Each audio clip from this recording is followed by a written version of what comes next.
Bit excited this morning, Mr. Chair, nung nakita ko yung 7th public hearing dahil nakita ko dun sa witnesses and resource persons. Yung new invitees is Congressman Ferdinand Martin Romualdez Sr.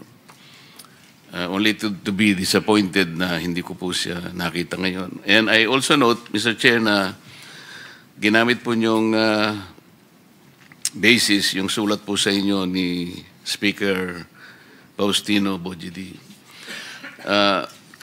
Mr. Chair, hindi ko po masyadong makuha ang ibig sabihin ni Speaker Boji ng ito ang ginamit nila na para hindi padaluhin ang mga miyembro ng House of Representatives, subjecting them to a simultaneous legislative inquiry on the identical subject could potentially prejudice the findings of the ICI. Pasensya na po, Mr. Chair, pero hindi ko po talaga maintindihan yun. How can the findings of the ICI be prejudiced by their presence here?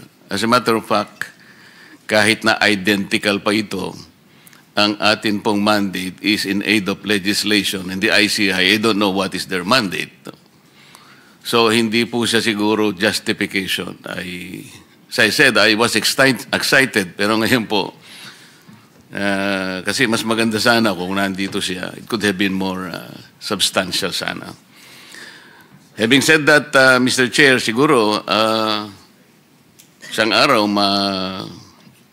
na-process na natin ito kung ano ang dapat gawin talaga sa mga invitees na to. More particularly, the members of the House of Representatives that were initially mentioned at some point in several testimonies of the respondents that were invited by this committee.